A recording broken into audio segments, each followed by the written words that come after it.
À la découverte du vrai pouvoir de la femme. La femme, vous le savez, nous sommes dans son mois depuis le début de mars. On célèbre la femme. Le point culminant, c'était bien sûr le 8 mars. Eh bien, c'est toujours bon, c'est pas de refus d'avoir sur ce plateau quelqu'un qui nous parle vraiment de ce magnifique pouvoir qu'a cet être magnifique qui fait le monde. Rebonjour, coach. Alors, Bonjour. à la découverte du pouvoir, du vrai pouvoir de la femme. Quel vrai pouvoir? Bon, la question est bien posée. Bon, c'est formulé comme ça, espoir, pour titiller un peu. C'est le mois de la femme, il faut quand même oser un peu. Bon, le vrai pouvoir de la femme, c'est... On dit beaucoup de choses sur la femme. Mais des fois, la femme elle-même est un peu distraite et elle perd son pouvoir. Voilà. C'est pour ça que nous avons centré le sujet, pour rappeler un peu les acquis naturels de la femme et ce qu'elle peut développer en plus. Parce que la femme est un être humain. Si elle est un être humain, elle a les mêmes acquis que tout être humain. Et on peut les développer. Alors parlons précisément et singulièrement du pouvoir de la femme. Il se décline comment dans son vécu? D'accord. Dans son vécu, on sait que la femme est dotée de pouvoirs naturels de procréation. Jusqu'à preuve du contraire. Oui. Voilà. Elle est dotée de pouvoirs de procréation. Voilà. Merci pour la précision. Et on ne sait jamais. Elle éduque aussi. C'est tellement naturel qu'il n'y a pas besoin de faire autre chose que ça. C'est naturel. Dans toutes les sphères, on trouve que la femme, naturellement, elle donne la vie et elle éduque. Elle injecte la première conscience à l'enfant, la conscience interne. C'est la femme qui le fait. Et donc, il y a ce pouvoir-là.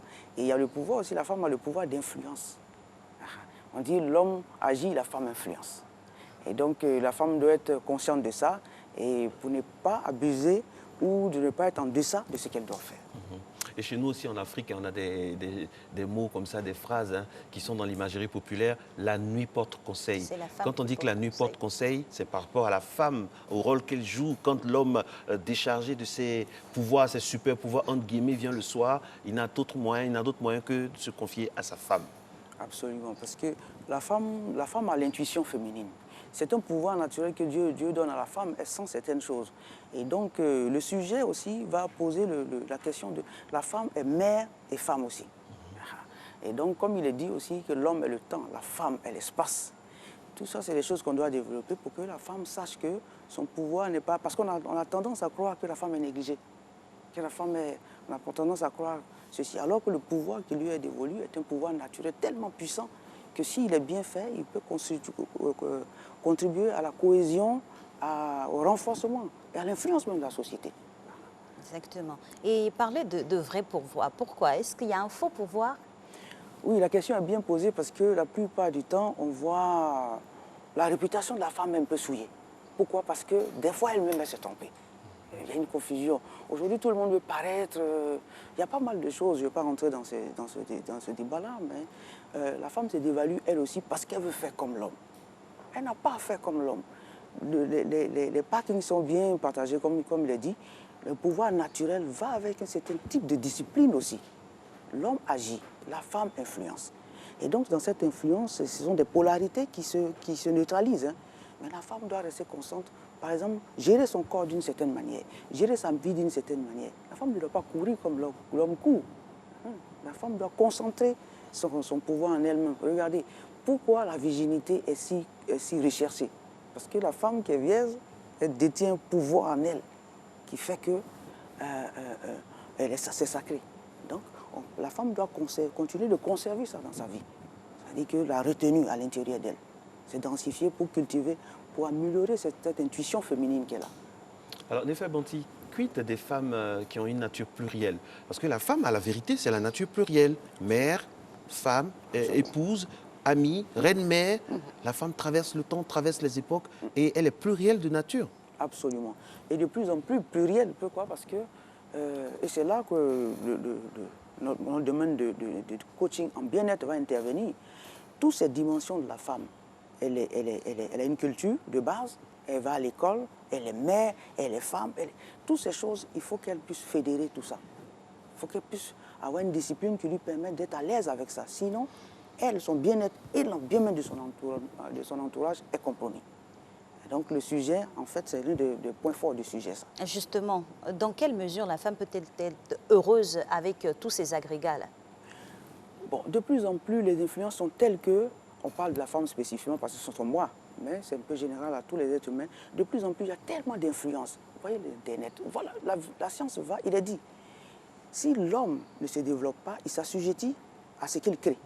C'est la même chose pour la femme. Si la femme ne se centre pas, c'est difficile pour elle de faire la part des choses. Beaucoup de femmes se plaignent, je ne suis pas heureuse, on va une église, depuis que j'ai des enfants et tout. Mais ce n'est pas à l'homme de faire ça, chacun a son entité. C'est à la femme de prendre conscience et de plus en plus il y a des aides. Seul c'est difficile. Mais les disciplines comme le coaching, des choses comme ça, nous aident la femme à mieux, si vous voulez, à mieux réaliser ce qu'on appelle le mariage heureux. En toutes ces choses, parce que ce n'est pas mauvais d'être intellectuel, ce n'est pas mauvais d'être mère, ce n'est pas mauvais d'être épouse, il n'y a rien de mal à ça. Mais il faut que ce se marie heureusement. Si le mariage n'est pas heureux, on voit des femmes intellectuelles qui ont de grandes responsabilités, malheureusement qui sont malheureuses.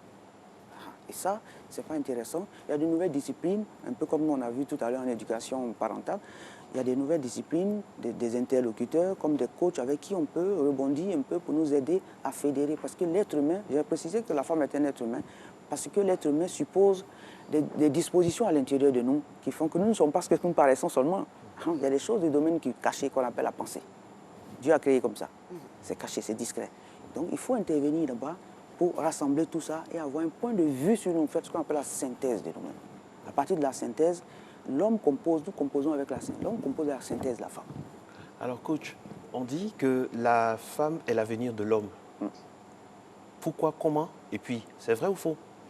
Bon, ça peut, c'est tout à fait vrai depuis la nuit des temps, hein. C'est pas vraiment nouveau. L'homme, c'est le... Comment vous disiez là? La femme est l'avenir de l'homme. Est l'avenir de l'homme. Parce que la femme, dans sa fonction de quelqu'un qui influence, elle éduque déjà les enfants. Elle injecte la conscience à la base. Et quand elle devient épouse, elle injecte encore la conscience. Quand elle devient... Chaque poste qu'elle aura, elle a tendance à influencer. Regardez, quand il y a une assemblée, qu'une femme passe, ça déclenche, voilà, ça déclenche la femme, rien que par la séduction. L'homme, il est porté sur l'acte sexuel. La femme, c'est l'influence. Regardez une jeune fille, quand elle a 14 ans. Si votre fille, la première fois qu'elle commence à vous parler avec des doigts sur le côté, tout ça, sachez qu'elle vient d'un endroit où elle a mis un parterre d'hommes KO. Elle n'a pas eu besoin d'aller avec eux, mais le fait de séduire. Donc, par rapport à ça, la femme, le rôle d'influence de quelqu'un qui influence est très important. La femme est l'avenir de l'homme aussi. Ce que la femme veut, Dieu veut.